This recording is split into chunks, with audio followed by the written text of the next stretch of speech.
Tonight, as we are still in Luke 6, the last time after answering the questions for 5, we turned to Luke, the 6th chapter, and we talked about the controversies on the Sabbath. There was controversy because the disciples of Jesus were chastised and condemned for eating grain that they had plucked as they walked along the road. And we find that Jesus justified what they were doing, I believe, as necessary work, attending him who was Lord of the Sabbath, just as the Jews had worked out to justify King David when of necessity he had taken the bread that had previously been on the table of showbread in the tabernacle, and having been removed from there, it was under the law, it was restricted to be only eaten by the priest and his family. And David, of course, was neither, but because of the exigencies there, the necessity, it appears that the Jews excused that. And yet they would not excuse the disciples who served the Lord of the Sabbath. It wasn't King David whom they served, but one much greater. But they did not recognize that. We also made note, it's not very often, it's not that it's never, but it's not very often that Jesus in various controversies with the Jews just boldly asserted, I'm the Lord of something. I'm the Lord of the Sabbath. I'm in charge of this or that or another thing. The witness's sermon has something like that maybe, where he says, I have the testimony of God and of the Scripture and of John and the like. And there may be a couple other statements in John that so did provoke the Jews. I and the Father are one, or the Father's working in me. But it's not very often that Jesus just, as we would say today, pulls rank. But this is one that he does. And when one has rank to pull, can they pull it? From time to time, it's certainly appropriate to remind the rank that's there. It's not a good way to always deal with everything, is it? Think about with parents and children. Can the parent say to the child, because I'm the parent and I said so? Yeah, parents can say that. What if that's the main way parents dealt with their children? So we have a case like that. Then we also have another controversy where Jesus healed the man with the withered hand. And in this occasion, the Jews were lying in wait to watch and see what he would do. It's one of a number of occasions where the Jews would intentionally set up things to test Jesus. As we've noted, most of the time you set up a trap to see what a person will do or what they will say so that you can find fault with it in this way. When you do that, though, you're not expecting, because really the only reason why this would even possibly work is they really must have expected that Jesus would do a miracle. So when the trap that you have to catch the other guy in depends on him showing miraculous power before your trap could possibly be successful, because we think about what would have happened here so that they could have successfully have trapped Jesus and found a reason to accuse him when they put before him a man with a withered hand. Well, the only thing that could have possibly got Jesus in trouble with them or anybody was for Jesus to have healed the man. Now he explains that certainly it's a good thing to do good on the Sabbath. And so he's saying, you have set for me a pretty poor trap, haven't you? Is it lawful to do good on the Sabbath or to do harm, to seek life or destroy it? You know, in the centuries before the time of Christ, from the time of the Maccabees on, the Jews had decided that it was okay to wage war on the Sabbath. Before the time of the Maccabees, the Jews had studiously avoided going to war on the Sabbath. But the Greeks started attacking them on the Sabbath because the Greeks figured out, hey, on the Sabbath, we know where they're all going to be and they're not going to be ready to fight. And the Jews first decided that they could fight back on the Sabbath. They said keeping the Sabbath isn't a death wish. We can fight back on the Sabbath. And pretty soon, they would attack on the Sabbath, partly because they had the advantage of surprise because the Greeks weren't expecting it. And so they had a theology of doing good, of killing and defending yourself on the Sabbath when it's necessary for the nation. And so they'd worked that out, and I don't know that they got the right answer on that, but that is how they had worked it out. And so Jesus asked, well, if you can do that, can I heal a fella? And when he heals them, they go into a fury. But again, the entire test, which just shows you what blind partisan rage can get people to thinking is okay, is they think it's okay to tell him he did a miracle wrong. Because doesn't their whole plan depend upon them being able to say he did the miracle wrong? Because what's he going to do for a man with a withered hand that they could object to except heal him? If Jesus had given him some alms, right? I mean, what do you do with a disabled fellow in the ancient world? Could you give him alms? That's about all most people can do, right? You can say a prayer. You can give alms. You can do some other kindly thing like that. And if Jesus would have given this man a few coins and said, I'm sorry about your predicament, fella. Let me help you out. It's all I can do. I know it's not a lot, but let me help you out. Who would have objected to that? Isn't that what Pharisees themselves would have done? And so the only way this works as a trap is he does a miracle and you plan on telling him he did the miracle wrong. Now let me ask you, how bad of logic, how bad a position is it when that's your hope? That's your hope to catch the guy out. You're in a bad spot. And wouldn't you hope that some people would realize and go, hold on, let's think about this for a minute. But do they do that? No. They set the trap, such as it is. They don't answer when Jesus asks about doing good on the Sabbath or doing harm, saving or destroying life. They don't answer that because they had an answer, but the answer that they would give on how they work that out wouldn't help them at all here. So they say nothing, silent and impotent and enraged at heart.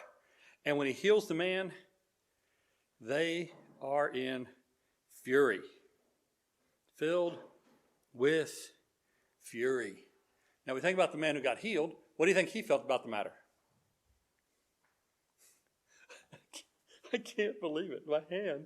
My hand is fixed, right? And then after, 6 months of rehab and occupational therapy, and no, his hand just works, right? Instantaneous full healing. And how does his family feel about it? How does his neighbors feel about it? How does anybody not involved in this partisan cabal feel about it? And so the case is obvious. All right, so then we have the choosing of the 12. And we note and this is where we ended last time, Jesus went to the mountain to pray. He was there all night in prayer. When day came, he called his disciples. He then chose from them 12. So we don't know how many there were. There's probably dozens and dozens to have chosen from. There are great crowds that followed Jesus to many places. Even after Jesus was literally made an enemy of the state and put to death, at the end of the ministry, they have 120 of them together in one place. Up in Galilee, after the resurrection, there's 500 who saw Jesus alive. And so there must have been hundreds of people who were, maybe hoping if they realized he's about to choose 12, must have been hundreds of hopefuls. But we know from another place that they had to have been with Jesus from the beginning, from his baptism, and then all the way through to take Judas's place. So we don't know how many candidates there could have been for this 12 places, but scores for sure. And he picks Simon, whose name is Peter, Andrew, his brother, James and John, Philip, Bartholomew, and Matthew and Thomas, James, the son of Alphaeus, Simon, who's called the Zealot, Judas, the son of James, or as he probably liked to say a lot, Judas, not that Judas, and Judas Iscariot, the one who became a traitor. So from these wildly varied people, Jesus takes them and will take them to basically almost another 2.5 years of constant schooling, and then they will then go and be his apostles, which the best, we don't really have, other than a religious context. Because how many apostles have in this life? Have you met very many apostles?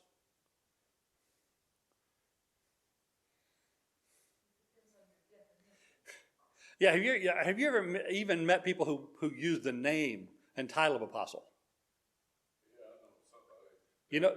Ark City. You know one? Anchor Church Right. A friend of mine's father is a Pentecostal minister, and he has the title apostle. I know a few other. I've known a few other people who. I'm like one or two people removed from them who have the name apostle. One time I stayed in the one floor off, but I stayed one floor off from a Mormon apostle, and they've always had 12 of them. So I was real close to Mormon royalty one time. I was one floor off, but other than in every one of these is a religious context, right? Most often Pentecostal in is the ones we'll run across. But what is another? What might be a better, or at least another word that illustrates this office? What's another good word for that besides apostle?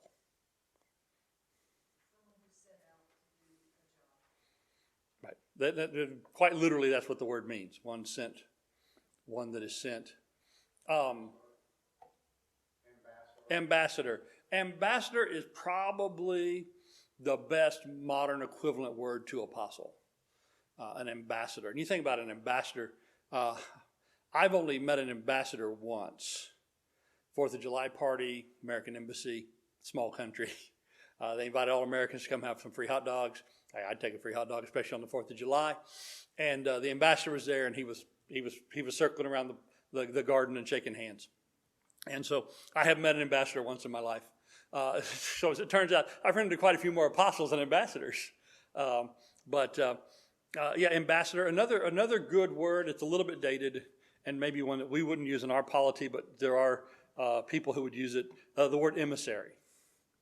So an emissary or an ambassador is a good working synonym for apostle, and Paul will definitely use ambassador a number of times. All right. So Jesus picks the 12 who are going to be especially chosen for this task. We also made note of his night of prayer in preparation for this before naming them. We made note last week that of all the people in the Bible you would think would be able to get by with the least amount of prayer possible, wouldn't you think the one who has all the power of deity? But instead, who do we find praying more than anybody else in Scripture? It's a very notable fact in the biographical information of Jesus in his time on earth of his constant, regular, exemplary prayer. And so he prays, then he chooses, and now he's been all night on the mountain, and we picture him up probably somewhere quite near the top of the mountain. We picture his disciples having probably made camp just a little farther down. And then he comes farther down the mountain, verse 17. He came down with them, and he stood on a level place, and a great crowd of his disciples and a great crowd of people from all Judea and Jerusalem and all the seacoast of Tyre and Sidon who came to hear him and be healed of their diseases. And those who were troubled with unclean spirits were cured, and all the crowd sought to touch him, for the power that came out from him healed them all. And then he lifts up his eyes on his disciples, and he says, the Beatitudes. Blessed are you when you're poor, for yours is the kingdom of heaven. So in this rest of chapter 6, we have the same basic content, shorter form, a little bit different wording in a few places, of what we have in 3 chapters of Matthew, chapters 5, 6, and 7, the Sermon on the Mount. And so since it said he's coming down the mountain to a flat spot, and I think in the Old King James and some of the other English translations, even before the King James, because we had 100 years of those, basically modern English translations prior to the King James, it says plain. This level spot is called a plain. So this is often called the Sermon on the Plain, and that's used quite often to distinguish it from the Sermon on the Mount. And so if you ever hear somebody say the Sermon on the Plain, then they're talking about here in the Gospel of Luke. If they say the Sermon on the Mount, they're generally talking about Matthew 5 through 7. And there are some words that are exactly identical, and there are some that, like I said again, slightly different, often a little shorter form in Luke. There are some people who make a big point to distinguish these two sermons. I think the majority opinion, though, is that it's just two records of the same sermon.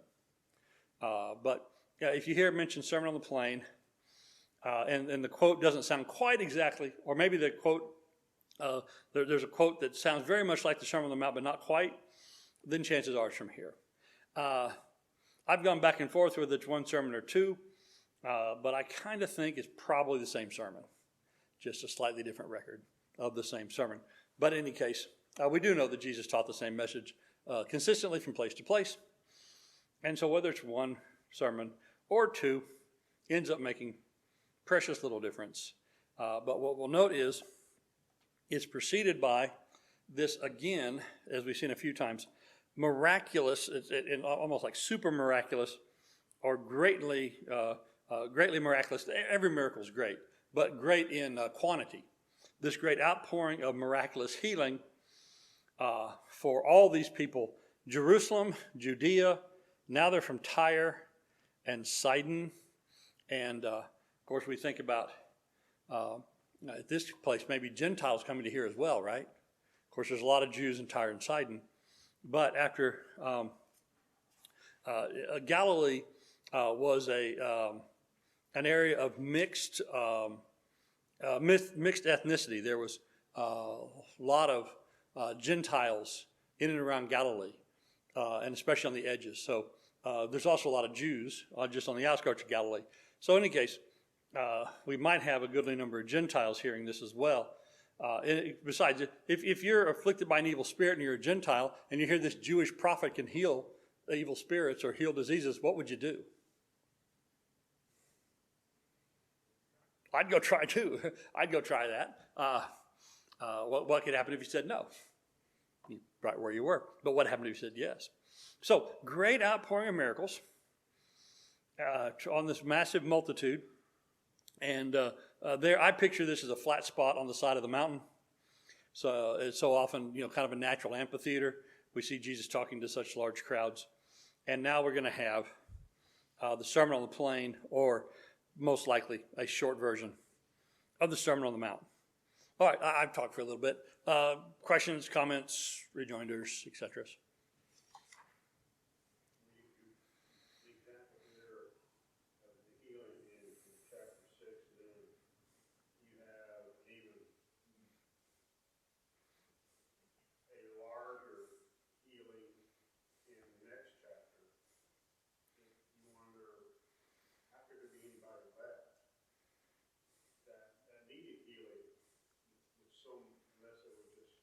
So much more, it's more prevalent.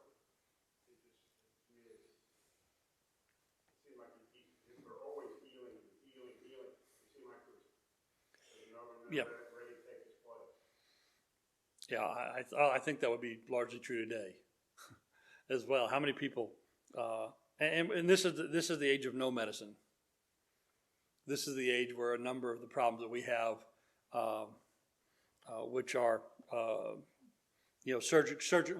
Think of all the people who had surgically repaired limbs and joints and various things. And in the ancient world, what would happen? You end up with an atrophied limb. You end up with all kinds of, there's a reason why the ancients didn't play football. They didn't have the orthopedic surgeons to put the players back together. But, just imagine after some wars or something, guys whose, their foot is no longer straight with the rest, one foot that faces like that, like it ought to, and the other foot somewhere else. The amount of people who could use healing, but also with the knowledge of Jesus in this society and culture. When Paul will later say to one of the Herods, he'll say, these things didn't happen in a corner, right? Again, this, by Roman Empire standards, Judea is a bit of a backwater province, isn't it? But it's still a province of Rome, right? It's still a place where there's legionaries. It's still a place where there's Roman civil authority. It's still a place where, there are people. And so the knowledge over 3 years of the people to what Jesus was doing and his ministry, if anybody would cared at all, they certainly would have had ample opportunity to know. All right, so we start with the Beatitudes. And so we have a shorter course of that here in verse 20. Blessed are you who are poor, for yours is the kingdom of God. Blessed are you who are hungry, for you'll be satisfied. Blessed are you who weep now, for you shall laugh. And blessed are you when people hate you and exclude you and revile you and spurn your name as evil on account of the Son of Man. Rejoice in that day and leap for joy, for behold, your reward is great in heaven, for so the fathers used to treat the prophets. So again, we know, like as we have several more of these world upenders, right? Everything here is exactly contrary to the world. How blessed does the world think the poor is, or poor are? How blessed does the world think the hungry are? And how blessed does the world think those who are weeping are? And instead, all of these are blessed of God, and God will give the kingdom, and he will give satisfaction, and he will give joy. And so don't worry about being popular now. You're going to be, as a matter of fact, because of me, distinctly and uniquely unpopular. And the world is going to hate you, and the world is going to say terrible things about you.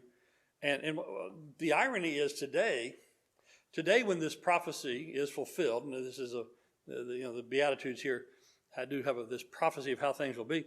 When this statement is fulfilled in modern times, because people are loyal and devoted to Jesus, what's one of the charges that's given to the people as they're being persecuted? It's often said, Joel, you're not being very Christ-like. Christ was a lot nicer than this, right? Wasn't Christ tolerant? Wasn't Christ loving? Why aren't you tolerant? Why aren't you loving? Why aren't you accepting like Jesus was? And so Satan has really done his best on this to turn the knife. And so followers of Jesus are actually charged in modern times, often with un-Christ-like behavior. And so Jesus says, when that happens, rejoice.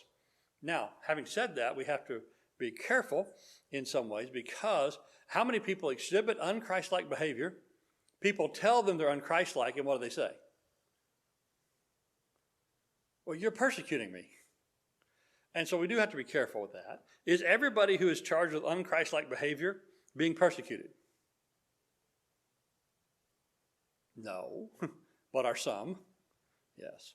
And so when people hate you, it might just be because, they hate you, they exclude you, they revile you, they spurn you because, hey, man, look how you act, right? I mean, nobody likes that. Everybody should exclude you. If you're going to act that way, we are going to revile you, right? But there's sometimes you act right and they do that anyway. And they act like you're doing wrong. And so it becomes a real test. It becomes a real, times a real conundrum, a real difficult thing to work through. Are they doing this to me because I'm really like that? Or are they doing that to me because I'm Christ-like? And how would you tell the difference?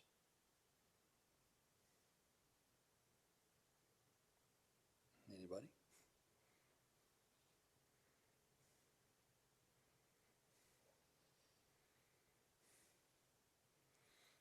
I guess I get to go. All right. I think the difference is, are you actually doing things out of devotion to God? And are you really showing the action and the attitude of Christ and of the teaching of Christ? Are you doing that of loyalty to Him? If you're doing it out of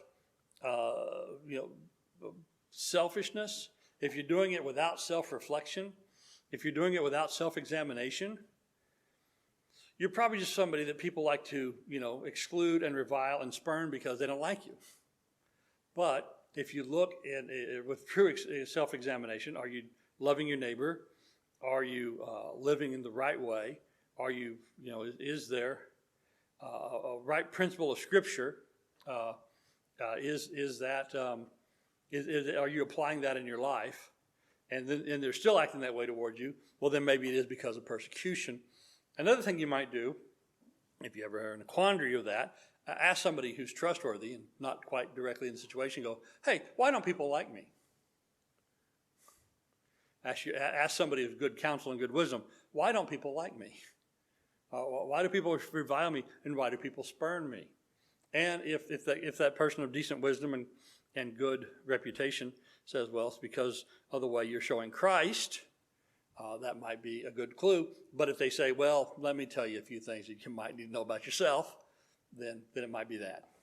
Matt, did I see your hand try to go up? You made the point I was going to make. Okay. I guess I would just, when you're saying, look and see if you're following these issues, the heart is just so desperately wicked and deceiving. I mean, I would almost, every person you've ever probably, any one of us had to have difficult conversation with, almost always, they're gonna be like, oh, obviously I'm doing it for the right reasons, you know? I mean, you're utterly convinced, there's no doubt a lot of times that they're doing things just right, and this is why bad things are happening. And humility is just really hard to. Yeah. Because if you have a believer who's on the wrong path, what more could Satan do but than to whisper in their ear, you're doing it right, they're all wrong. Right. That's why they don't like you. Keep going. When in reality the Word of God might be saying, stop, quit, no. And wise and faithful people might be saying that same thing too. Stop, no, do something else. But if another wise counsel, somebody from outside, and sometimes it might be pretty easy. Like Peter talked about being persecuted. He said, let none of you suffer as an evildoer, as a murderer, as a slanderer, if that. But like I think about the guy who wrote Pilgrim's Progress, who was in jail for 11 years. And the reason he was in jail was he was in jail for illegal preaching. I mean, that's literally what the indictment said. The indictment said, you were preaching without a license. And he's like, well, I don't need a license to preach the gospel. I'm going to preach the gospel. And that was after years of some of those Puritan and even more than Puritan separatist ministers were told, you can't preach. And then they were told you can't preach without a license, and they wouldn't be given a license. Or they were told you can't preach within 5 miles of a town. They would go 5 miles and a couple hundred yards, and they'd preach in the wilderness. They'd preach out in the boondocks, and people would come to them. They'd walk 5 miles out of town. Then they say you can't preach. You can't. So literally, the guy. I mean, the indictment says, you're preaching the gospel. So if your indictment says, these Christian, you're being indicted for Christian activities, that might be a good clue you're on the right path. But it's the work of iniquity and error. It's not always that clear, is it? It's not. So, all right. So Beatitudes, again, world changing, turning the view of things exactly contrary to what the world expects. But now the woes. Woe to you, verse 24. Woe when you're rich, for you've received your consolation. Woe to you who are full now, for you'll be hungry. Woe to you who laugh now, for you'll mourn and weep. Woe to you when everyone speaks well of you, for so your fathers did to the false prophets. So here again, we have just as the blessing and the Beatitudes turn the view of the world upside down, so do the woes. Because who wouldn't want to be rich, full, happy, and well spoken of? You throw in a 2-car garage, you got the American dream, right? So we might ask, is everyone who's poor blessed of God? Is everybody who is rich under God's condemnation? Is everybody who's hungry blessed of God, and everybody who had enough for supper under God's condemnation? So there again, some spiritual discernment in what he's speaking of and what he's telling us. But basically, don't seek things that the world seeks. Don't be worldly and loved of the world and love the things of the world. As John would tell us later in his epistle, do not love the world and of the things of the world. These are passing away. So don't have a worldly mindset. Don't look at this life and its things as the judge and the right and the way to view how you're doing in life.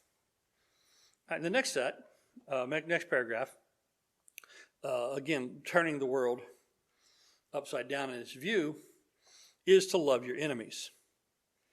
Now, it says, but I say to you who hear, love your enemies, do good to those that hate you. All right, that's exactly the opposite of what the world says. What does the world say to do to your enemies? Right. Did anybody make the mistake of getting on social media this afternoon? Today's about to make me swear it off, as well as the news. The amount of vitriol amongst the partisans, love your enemy is not high on the list, is it? The reaction to anything of the last 6 weeks and the concluding weeks of the election and the aftermath, how much have we seen in the world of love your enemy and do good to those who hate you? We've seen none. So you're supposed to hate your enemy, and you're supposed to get your enemy. You're supposed to get the guy that hates you before he can get to you. Or you might be a little more tolerant. You might wait till he does something bad to you, and then you just do that much bad, well, plus a little more with interest to him. Instead, bless those who curse you. Pray for those who abuse you. Bless those who curse. Again, what is the common reaction? Someone curses you, what do? What's the proper response to a curse?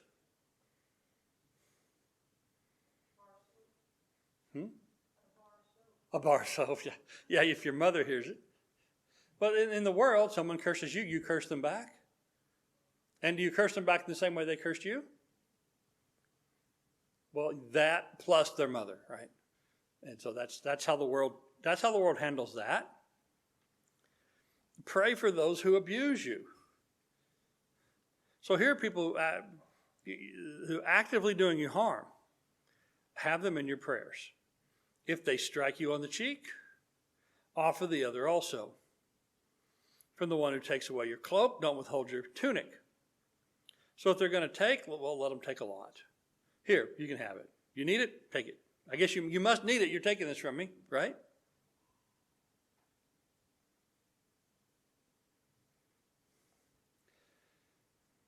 It's really hard to do this when someone's taking. It's amazing what you can get in this world if you ask nicely, right? But what if you go around trying to take? I think I've told you all this before. We have this exercise, and I do it sometimes with Cub Scouts. And I'll start with a bottle of water, something softish. But I'll have a bottle of water, and I'll hand it to a boy, and I'll tell the other boy, your job is to get that from him. And they'll start grabbing for it. And as soon as they start grabbing for it, what's the guy who's got the water bottle do? He holds on tighter, he pulls it in tight, and then he might take off running. And if you take off running with the water bottle, what's the guy who's supposed to get it from you? What's he do? He runs after the guy. And they'll end up, wrestling on the floor over this bottle of water. And how much do they need a bottle of water? They needed none at all. Until I handed them the bottle of water, they didn't even think about the bottle of water. It was my bottle of water. I handed it to them. But I just told the guy, about the only instruction I give him is, your job is to get the bottle of water from him. And so we go through, after this has been done, and we'll go through the group and have each of them do it. I'll say, okay, now I want you, and I'll pick one of the little bitty tiny fellas, say, I want you to hold the bottle, and it'll be my job to get it from you. And then he's like, oh. So yeah, it is. Here, you hold the water. My job is to get it from you. And I'll go and I'll say, excuse me, could I please have that bottle of water? Now, almost always what happens? Kid gives over the bottle of water. The common human reaction when someone tries to take is to grab ever tighter. And what's the teaching of Jesus?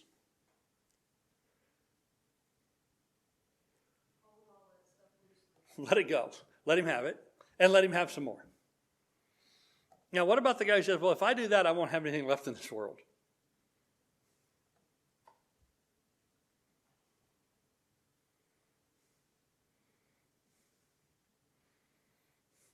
Is this teaching just an automatic incitement to poverty?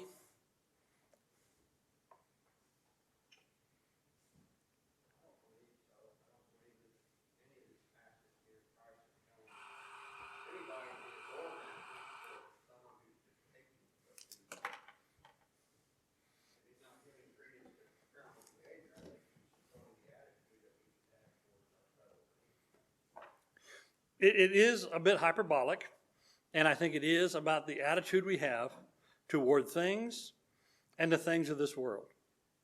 The loving your enemy, the blessing that is to be given when there's a curse, the prayer when there's been given abuse, I think those are all very literal.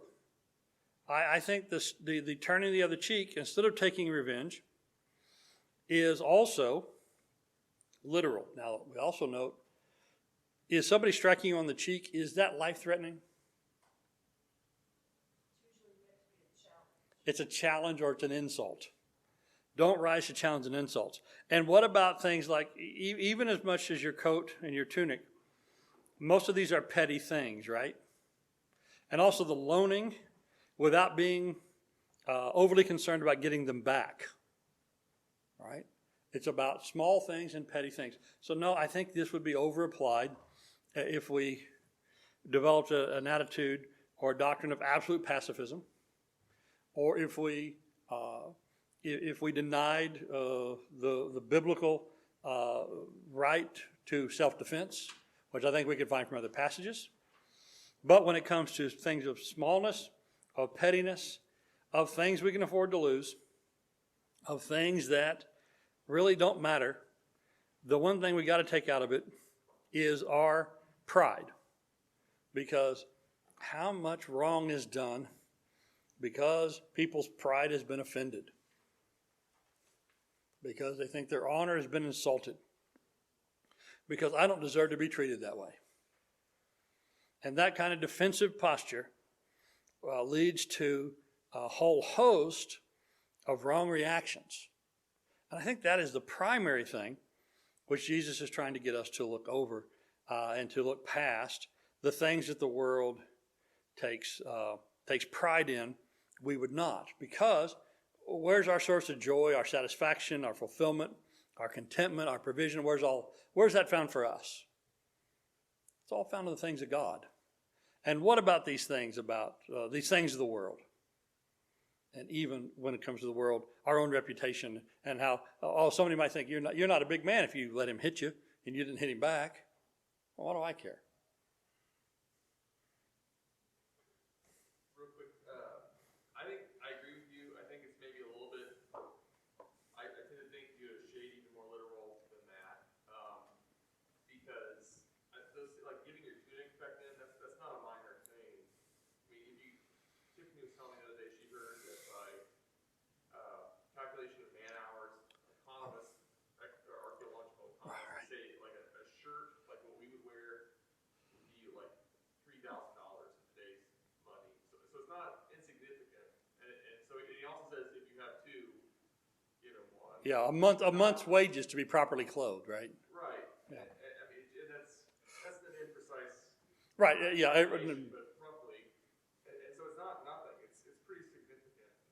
I mean, there was a missionary who said he's no fool who risks what he cannot keep to gain what he cannot lose. Right. Also, in your line of work down at the county courthouse, how many crimes end up in your office over some petty insult or petty theft? The violent ones, the violent crimes is ridiculous. As over how much a perceived slight will cost somebody like a limb. It's ridiculous. Yeah, I heard of it. It was a tragic story. It was down in Dallas. It was some teenagers, and one of them was found mysteriously in the street in front of the house where they lived. And it took a while to sort it out, but 3 guys were living in the house, or 2 were living there, and 1 was a guest often. They ended up getting in a fight over a video game. They took it outside, and somebody in the melee that the 3 guys got into, somebody fell, and somebody kicked him in the head while his head was against the curb. And yeah, And this attitude here would solve that, wouldn't it, in the world? So, yeah, we're stepping back and letting the other guy go. That has much practical benefit, and also it's a sign of some spiritual maturity that we should really seek to have. All right, we'll continue then in this sermon on loving your enemies next time.